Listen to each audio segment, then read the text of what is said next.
guys, Marmalade here for Q&A number 23. I hope everybody's doing well. It's a beautiful day in Southern California and I found a new tree, so I thought we'd try it out in the park here. And let's get on to question number 1.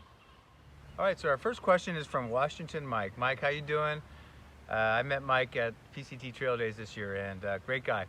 I wear glasses and wondered if you experienced any unique challenges due to needing glasses while on trail. So my vision thing is, in some of my videos you see them on, sometimes you see them off. I had great vision to my mid-30s. My eyes weakened. I eventually, when they had the technology, had LASIK done. So my vision is pretty good far away. I'm farsighted, so I just need it near, up close. So if I'm reading like gut hooks while I'm hiking or something small or doing something fine in front of my hands, I need my glasses. They're essentially reading glasses. I buy a 3-pack at Costco. It's a super good deal, like 17, 18 bucks for 3 pair. Mine are, there's different kinds. Mine are bendable, so you know, if you sit on them by accident, they have a good chance of not breaking. So a couple things. I do have them, I actually keep them in my shorts pocket when I hike. I just keep them in, they don't get scratched because my shorts are soft. But I carry an extra pair, and what I decided to do this year, let me put these on so I can show you. I carried an extra pair.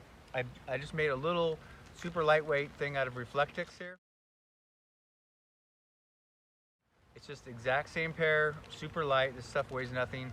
And this pair, I never actually needed them because I never broke my originals, but it's not too big, super light, weighs almost nothing, and it gives me the exact same pair in case I break these. I just bought these. I'm tempted to use them. They're about the same weight, but it's a fold-up pair of Foster Grants I found at CVS. It's super small, weighs about the same, super light, and then basically what it is as a backup pair, it's just a pair like this, and they unfold. The thing that I'm not liking about them, I've been playing around with them, is they don't fit on my face very well. So they have the same prescription as my reading glasses, just about half the size. So as I've told you guys, I'm going lighter and smaller, but I'm not sure if this is going to work out. I may just bite the bullet, bring the ones I have, because I know they fit my face and are comfortable. These are not comfortable, so unless I can find something different, this might not work out. But I'm always searching. So anyway, that's your answer to that question, Mike. All right, so question number 2, a little breezy today, is from Michelle Oglesby Flores, one of the best names out there. Michelle asked, good to know your start date. Your date is just shy of 60 days from PCT Trail Days, which if you're not sure is at Cascade Locks right on the Oregon and Washington border there. I've gone the last 2 years. Do you think you'll be there? Thank you for the question, Michelle. To answer your question, yeah, mathematically, I probably wouldn't quite be. I think Trail Days is the middle August again this next year. I wouldn't be quite to Cascade Locks. The good thing is, though, and I've announced that I am going to try to hike all or most of my hike with my friend Lady Bruce, who also wants to do that section. Hopefully I'm with her, but if I am with her, the one thing we have is her husband will come and pick us up no matter where we are in trail and drive us to Trail Days and then drive us back. So the way Mathematica works out, we probably won't be to Cascade Locks in times for PCT Trail Days, but her husband, they live in Northern California, will come get us whether we're somewhere in Oregon and then take us to Cascade Locks, to Trail Days, and then drive us back. So right now I have a ride. If I'm not with her, hopefully I have friends or somebody I'm hiking with that could get me a ride. But right now I do love Trail Days and would love to go again for my 3rd year in a row if I can. As I've told you guys, I'm dealing with health issues. If I had to go right now, I couldn't make it. I've got to get my health in order. I have about 60 to 70% better, but it kind of fluctuates. The other day I had a really bad day and I was back to zero. But the more I've looked into this, the more I think I don't know for sure. I don't know if I have Lyme disease. I don't think so now. I think it's a form of rheumatoid arthritis, and it's my immune system fighting itself and creating inflammation and creating pain. So I'm gonna have to bite the bullet and see a specialist and really find out what's going on. I just don't know how much it's gonna cost to do that. So some of the prognosis for that is not good. So I'm hoping that there's a cure or something I can figure out so I can keep hiking. So right now that's a plan, but yes, I'm planning on going if at all possible. If I'm on the trail, I'll be trying to get the PCT Trail Days for sure. So I'd love to meet a lot of you guys again this year if possible. The next question is for Moses Sanchez, a friend of mine, hiking friend out here in SoCal. In terms of blisters, do you use 2 kinds of socks at the same time, or what do you use to avoid blisters? So I've figured out my sock and shoe combination and what that has done for me, and I'm actually in the process of working on a change. But I had figured out I did not get a blister not only on my through hike, but the last 2 or 3 years, because I figured out the right shoe and sock combo. And that is, I'll show you some pictures here, but first what I wear is the Injinji thin toe liner sock. You can get it at REI or get online. So you saw that picture, but I have them right here. This is a new pair. There's a left and a right, and this is a crew sock length one. You can get it at REI or online, like I said. They're very thin. Put them on, and then with that, I wear Darn Tough socks, which is a picture here. So they're also a crew sock length right here. That's one of my pair I wore on my hike, and that combo fills in my shoe nicely, but by putting the cloth around each toe individually, you don't get the blisters you normally get when your feet are sweating. You don't have those toe socks. Your toes are rubbing until you get blisters. So that's the reason I didn't get blisters.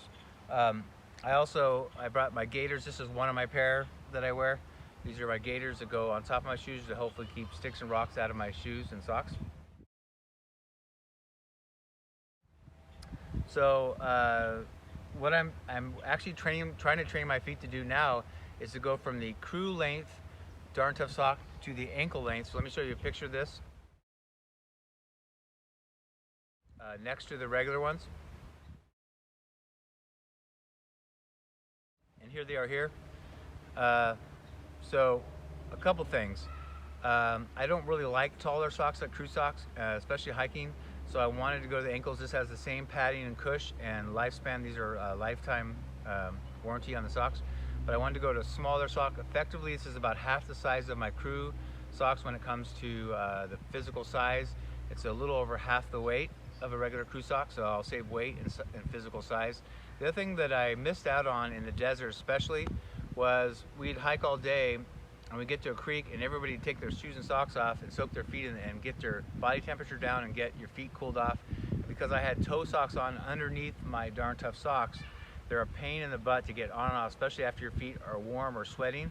You get them off and they turn inside out, and when you try to put them back on, it's just a pain. So I never ever once soaked my feet in a river because I had gaiters, I had my regular Darn Tough socks I had to take off, I had my toe liner socks I had to come off, and then I had to put them back on to go hike. So I just avoided it, and I really missed out when it was really hot, long days. So I'm training my feet right now. So a couple things. I'm training to go with just my normal hiking shoes and only my Darn Tough ankle socks. No more gaiters, hopefully, and I may go to them, but no more gaiters right now, and no more toe liner socks. So I've been hiking, trying not to get blisters. So that's what I'm experimenting with.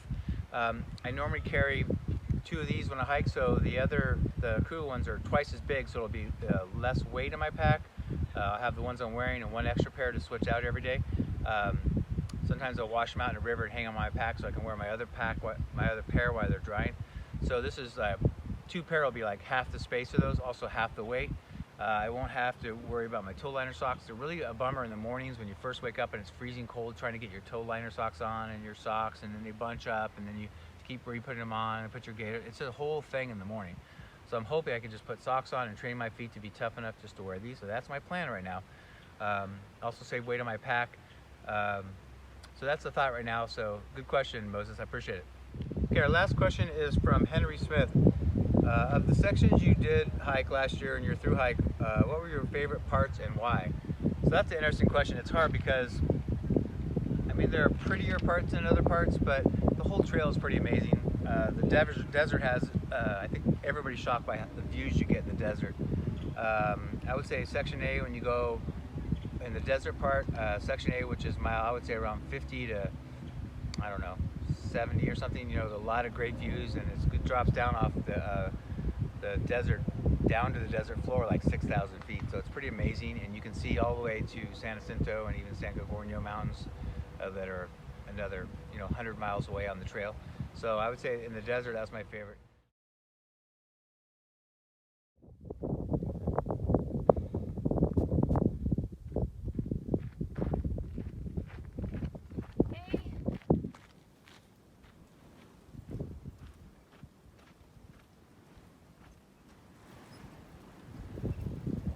But I did the whole 700 miles of the desert, then flipped and did 200 miles of Washington. So that's all I've seen. And to be honest with you, Washington was stunning. I personally, we all have our own thing we like. I love mountains and forests.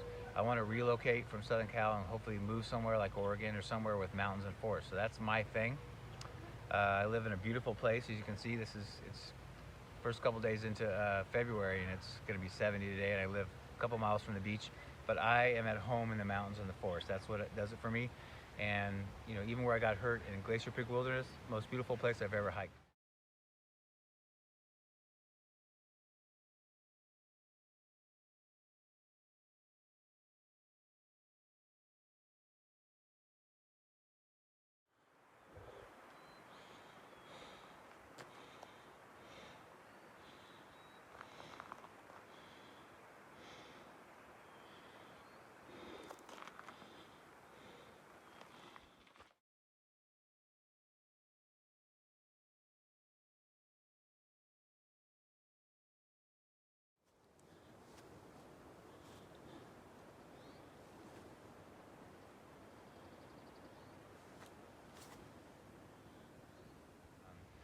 I've hiked some in the Sierras, and that rivals it. It's just different. But on the PCT last year, Washington by far was my favorite. I just loved, when you get to one of the mountain passes, you can see forever and see lots of snowy, Cat Mountains and glaciers and just all kinds of things. So for me, Washington and the northern part of Washington, the first 200 miles of the trail from the Canadian border, that was by far my favorite. So yeah, that would be my answer to that. All right, guys, I hope that was informative and you learned something today. And please keep the questions coming. They're coming at a good pace now, so please don't be shy. Just ask me questions. Next Tuesday will be exactly 5 months, so 24 Q&As, so 5 months doing this. So pretty amazing how time fast it flies. And please, as usual, please subscribe and like and share. I'm going to put in the description box below my links to my Patreon if you'd like to support me and my channel. And also, I have a new merch site that not too many people have gone to yet, but I'd love for you to check it out.